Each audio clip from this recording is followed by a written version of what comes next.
220 season is over for North Melbourne. Few highs, many lows. Tonight's game,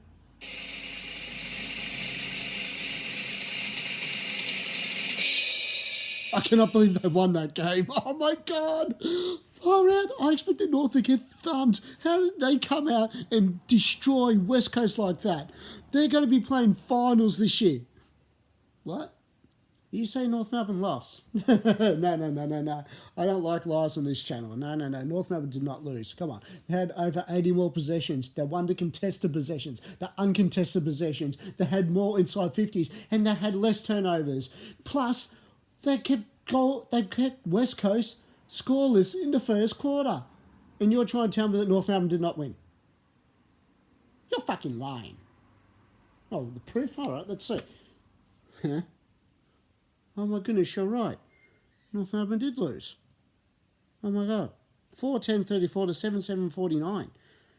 Yikes. Okay, now, which joke was worse?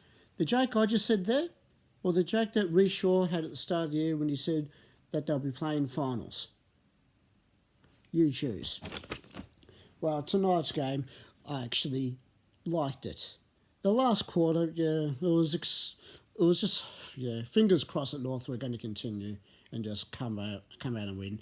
Unfortunately, West Coast decided to wake up and play 5 minutes of good football in that last quarter, and they got the job done. The boys, they did fantastic tonight.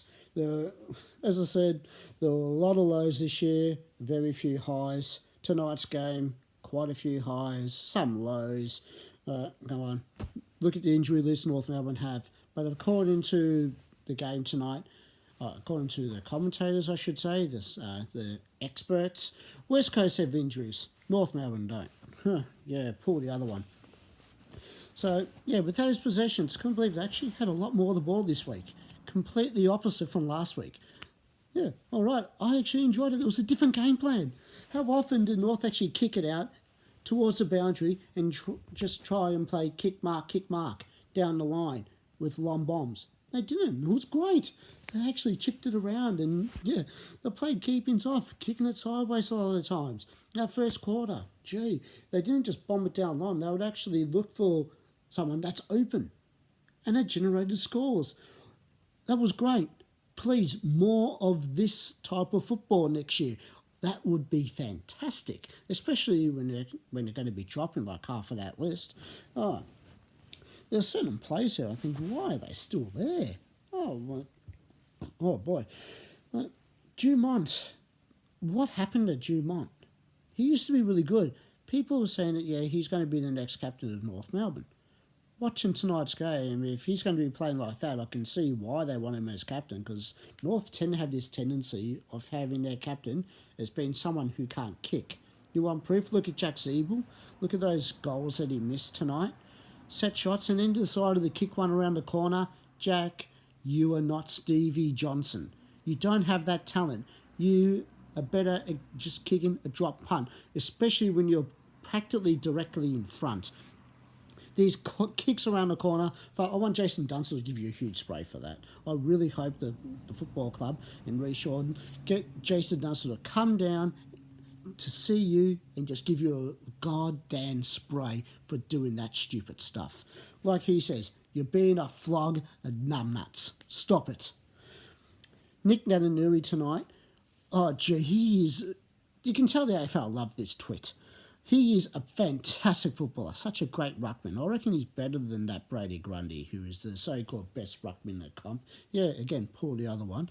Natanui is fantastic, but tonight, how often is he allowed to hold Goldstein's jumper without being called? Come on, not one free was paid against him in the ruck contest for holding the man. He did it an awful lot. The only time when Goldstein got a free in a ruck contest and Natanui cracked it, and it wasn't his fault. It was whoever number 4 is for West Coast. Sorry, I don't know who that player was. But he blocked Goldstein and it was a free kick against Natanui there. That wasn't Natanui's fault. The amount of times he holds a jump in a ruck contest is awful. It's like watching Brody Grundy, who's constantly got a handful of his opponent's jumper. You watch Brody Grundy next time he plays. It's what he does in every single ruck contest. It pisses me off that he can get away with it. And turns out Natanui can do the same thing. Even if those free kicks were given to Goldstein, was that going to help North win? Probably not. It's West Coast. They're finals bound. North are down the bottom. Yeah. Right. Okay. Goldest. Speaking of Goldstein, he will not be All-Australian. He wears the wrong jumper. What he said, captain can't kick. Look at Jack Ziebell. Before him, Andrew Swallow. Oh boy, I loved Andrew Swallow. I really wanted him to be the captain to hold the Premiership Cup. But let's face it, his kicks were just dreadful. Before him, Adam Simpson, the helicopter kick. 3 captains in a row, 3 captains who cannot kick. All 3 will put their bodies on the line. They'll be in the bottom of the pack, just in different forms. Swallow was always on the bottom of the pack, getting out to somebody. Simpson was doing the same. Ziebell will crush through the pack instead. That's really the only difference. And at the moment, Dumont, he's not hitting targets anymore. Like, he was really good. I was high on Dumont. For the last month, though, he's just gone down. He's just gone down the sewer, that one. What's happened to him? Oh, gee. Well, at least now we're actually going to get a very early pick. Pick 1 or 2, if that's Hagel, whatever the guy's name is, that is in the Bulldogs Academy. If he doesn't get picked up, North have got either the first or second pick, depending on Adelaide, how they go against Richmond. I would love to see them beat Richmond. It would be fantastic, especially here at home. I live with a Richmond supporter. It would be great to watch Adelaide beat them. It would be fantastic so North can get the first pick. Yeah, if not, oh well. The second pick, I haven't seen North with the second pick before. Oh, looking forward to what they can pick up. I just hope they do not go the old route of go for a competitor over someone who's tremendous skill. North Melbourne always had that thing, especially under Brad Scott. He would always go for the competitor instead of the person with all the joints, with all the amazing skill. You want a good example about this? Sam Gibson. Yeah, they drafted that guy who was, always got the ball. Great competitor. He's always going to do 110%. Another Brady Rawlins who cannot kick. He could not hit a target. That guy. He was one of the worst. He always made me cringe when he got the ball. Oh, I'm so glad when he went to Adelaide and couldn't get a game there. That was so bloody funny. Oh boy. Tonight with the ball. And so much of the ball tonight. Playing keepings off. Loved it. How they kept the ball up. Now, they've proven they can get the ball. They actually play like this next year. They better not lose. They need to win if they're going to get the ball that often. I do not want to see them lose when they do that, especially when they have their opposition scoreless in the opening quarter. Please do not lose a game like that ever again. Please don't do it. Gee. So all that, I was going through some of the stats there. Yep. They had 82 more disposals. They won the contested possessions by 6. They won the uncontested by 79. They won the stoppages by 3. Stoppage clearances by 3. They lost the clearances overall by 3. The centre bounce by 6. I was quite surprised to see that Goldstein didn't win the hitouts. Natanui won it. Wow. At least Goldstein been around the ground though. Yeah, showed him actually how to do more than just tap the ball. Yeah, Goldstein showed, he's number 1 ruckman who will not get All-Australian this year. He plays for North Melbourne. This is the part that really surprised me. The disposal efficiency. North Melbourne had 73% to West Coast 70%. Amazing. Please, keep that sort of disposal up. I like that. I'd rather they kick straight in front of goal. If they kick straight, it would have beaten West Coast. 14 scoring shots apiece, 4-10 to 7-7. Come on. At halftime, North should have been up by 4 or 5 goals. It's the amount of goals that they missed. Oh, gee. The Durden one, it's the only one I'm not counting because he's not a forward, he's a defender. And I think, Sam Durden's bye, you're gone. You didn't do enough tonight to actually to earn a contract for next year. That's if he is one of the players who doesn't have a contract for next year. I think he is, but I don't see him at North Melbourne next year, whether he has one or not. It's one thing that really upset me tonight. Just before they started the game, they showed the West Coast box, and there's Drew Petrie in a West Coast outfit. It breaks my heart seeing him in the West Coast. Please, Drew, come home to North Melbourne in a year or two. I want to see you in the blue and white once more. Come back home, please. Let's see. Back to the stats. North Melbourne actually had 4 more marks overall. And I was surprised, actually 3 more marks inside 50. Far better than what they did last week. And they won the contested marks. A completely different North Melbourne from last week. Fantastic. The intercept possessions, up by 4. Amazing. 4 extra intercept possessions. Great. Fantastic. Keep that stuff up. Again, need to be able to kick straight in front of goals. Tackles, unfortunately, overall, lost that by 6. He had more of the ball. What do you suspect? That's what you should have done last week. So, at least West Coast, they did the right thing. They don't get in the ball. They're laying extra tackles. At least the inside 50s were exactly the same. The one thing that North really need to improve, and it's what top sides always do better than the bottom tiered teams, are the 1%ers. West Coast had 13 more 1%ers. The more 1%ers you can actually perform in a game, the better chance you are of actually winning. And unfortunately, North didn't do enough of them tonight. And it shows why West Coast are playing finals and why North Melbourne are not. But that's going to come in time. That will come with more experience. North have the longest list of injuries in the competition. Like when they show the players sitting out there in the stands, you see Ben Cunnington, Corin Hayden, Sideshow Bob, Kane Turner. You can see all those are starting 22 players. I'm rating Corin Hayden's a starting 22 player. I reckon he's going to be someone very good, despite the amount of people who bag the absolute shit out of him. I reckon he's fantastic.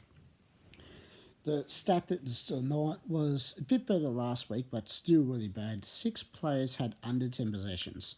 Now, that was in Robbie Tarrant, Nick Larkey, Cam Zurha.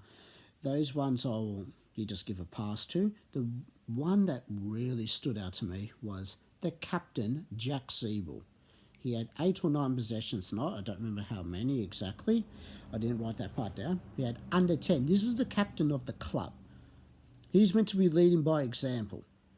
I don't know why. If North are dead desperate to get that victory tonight, why didn't they put their captain in the middle to set the tone? Stuff this Jed Anderson. No, stuff him. The one thing I will say about Jed Anderson tonight, that kick that kick of, I'm not sure exactly who it was, kicked the ball, got Anderson right in the head. I was just thinking, please, let that knock some sense into him and improve his disposal. And yeah, surprisingly, it improved his disposal tonight. It was great, especially that goal he kicked in, what was that, the last quarter? Far out, that was good. And the amount of times he was actually hitting the target. I was shocked. I thought, please, get hit in the head every game, please. It'll be fantastic. You could actually hit a target for once, and you won't piss me off as you always do. Oh, it was great. But back to Jack Siebel. Oh, this captain, please. I'd still say that he's only holding the captaincy for Luke McDonald for when he comes of age. And at the moment, McDonald, if you're not going to be captain next year, you're never going to be captain. Because you're actually leading by example more than what the actual captain is doing. And people may say, Siebel has missed a lot of games. Yeah, but where's the endeavour? He didn't have it. The good thing, though, he did lay 4 tackles playing forward. I want to know, why wasn't he put in the midfield? Just let him be the centre bounce if he hasn't got the match fitness and can't run our whole game. Get him to start in the goal square. Get him to start in the centre square. And as soon as the game starts spreading out, he drifts forward, and whoever's forward can come back into the middle. That's something you could do. It will trick the opposition for a little bit. It'll be great. Come on. What do you got to lose? Especially when you apparently especially when you know you're not going to be winning the game. Why not try this? Get the captain into it. If he could actually get a few centre clearances, boy, they're going to start getting worried about him, aren't they? They're going to make sure they get their top guys into the team or into the centre, or they're going to have someone tag him. Oh, gee. There's certain things, but yeah, you can see I'm no coach. I'm just a couch coach. I like that name. Whoever gave me that name, thank you so much. I love it. LDU, oh my goodness, he has arrived. He has arrived. He's got the strength in the hips right now. Oh, gee. Tonight he was fantastic. He did miss a few handballs. A few of his handballs just went to players running forward, not realising the ball was going to him. So it looks like maybe no communication there or something. I don't know exactly what happened, but yeah, there was 3 instances. I think 4 in total. There we go. So again, the number 4, where he would handball, he'll be aiming for someone, and they're not ready. So I'm not too sure if they weren't expecting the ball, or they just fumbled it, or the fact that there were 2 there, they thought, oh, you're getting it, not me. I'm not too sure, but LGU, boy, the amount of times he was tackled and he kept his feet and was able to get the ball out cleanly. Oh, God, that was fantastic. That's what I want to see. Can you imagine him next year playing like this alongside Ben Cunnington? Oh, my goodness. North down the bottom next year with that? No, unless they haven't got a forward line. That's the only way I can't see. If they get rid of Ben Brown, then okay. Then, yeah, probably they're going to go downhill. But if they're able to keep him there and they have Cunnington and LDU playing like this and having someone on the outside, like this is where I say Pollock should be in the team. Because his disposal tonight was spot on. How many times did he actually miss a kick? He would always hit a target. There was like 1 or 2 instances and that's it. Some people say that's what caused the goal. No, not really. It was the guy who dropped the ball and then it went West Coast way. That's got nothing to do with Pollock. I reckon it was one of his best games. Unfortunately, yeah, he might end up going if all these rumours are true that he and Reshaw do not get along. As I've said before, Pollock is not one of those players who's going to put their body on the line. Not everybody can play like Cam Zohar. He is not one of those players. He's the one who can hit a target, and that's what he did tonight. So, to me, keep him. Do not let him go. Just give him less money. See if you can actually work out a way where he ends up getting less. There's got to be something in the fine print on his contract that says if you're not performing, you get paid less. Sam Durden. I think I said something about him at the start. I'm not too sure. No, I haven't. No, Sam Durden. He looked like Majak Dor. He was playing like him. The amount of times he'll be in a contest, miss the mark, and then stand there and watch. Are you going to help apply pressure? Or are you just going to stand there? He just stood there so many times. You look like a deer in headlights. What happened to you, Sam Durden? I had high hopes for you. Oh, yeah, you're gone. That tonight was the first time I did not fear Josh Kennedy. About bloody time. But I don't like the fact he went off injured. I like Josh Kennedy. The only time I don't like him is when he plays North Melbourne. He just destroys us every time. It's just this, yeah, I was really sad to see him down. And in a way I thought, oh good, he's not out there. He's not going to kill us this time. So hopefully he comes back and wins a flag for them, because I would like for West Coast to do it again. Stuff Richmond. It was great actually having a 4-quarter effort tonight. 4 quarters with a little nap in the last. Yeah, it was great. West Coast are just too good. That Perez, my God, that kid's going to be special. Oh, he is. It's what, his 3rd game? But he's going to be a gun, that kid. Wait, in 2 years' time, he's going to be one of our best defenders for North Melbourne easily. His disposal by foot is, yeah, that is spectacular. The rumours about Collingwood wanting him with their first pick in his draft year, yeah, if that was all true, I'm surprised they didn't draft him, but I'm glad the fact that North Melbourne got him instead. Because, oh God, this kid looks fantastic. If he actually did not have that, I think he had ACL in his draft year. If he didn't have that, he would have been a top 10 pick easily. That Josh Walker, he annoys the absolute hell out of me. Does he actually have a brain? Because he seems to fade out all the time. Look like he didn't have his Retland again. But all these rumours about getting that call from from GWS. If North actually get him, does that mean Walker is no longer in the team? If so, good, good. I don't want to see Walker in there because he just drives me nuts. Oh, God. Even though he did play well this year. Oh, right, I'm just actually, I've lost my thought. Well, that was my review for the last game of the year. Looking forward to see what they actually get in the draft this year. Hopefully Adelaide win, North get the wooden spoon. I don't like the wooden spoon, but it's the first pick of the draft year. Hopefully Essendon destroy Melbourne so they can go down the ladder and North get a good pick from them. Yeah, that's what I want.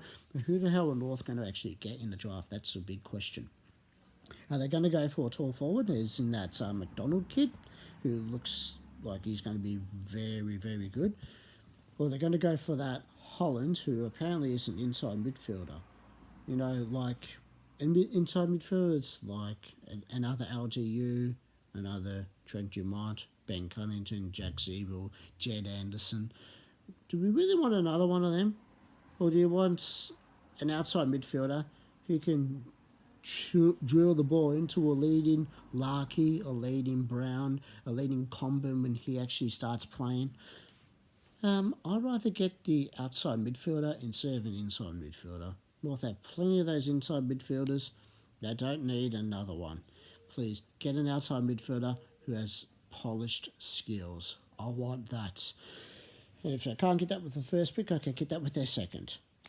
As they say, tall position players are harder to get and they do not grow on trees. Midfielders, there's a heap of them.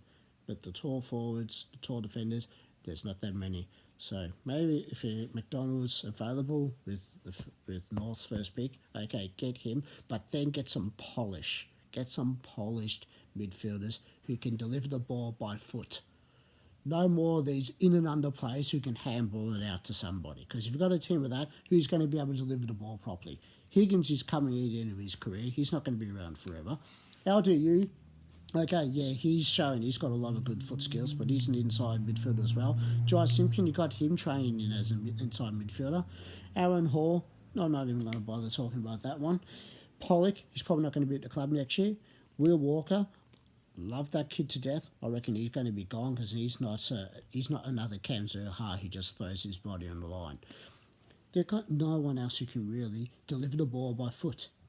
They need polish in the draft. That's what I hope North Melbourne go for, outside of getting that McDonald. If they can get that McDonald and then polish, going to be a great draft. That I hope they do. We'll see what happens. Looking forward to all these trade talks. It's always the best time of the year.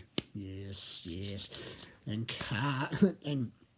Garner Crows and go to Bombers.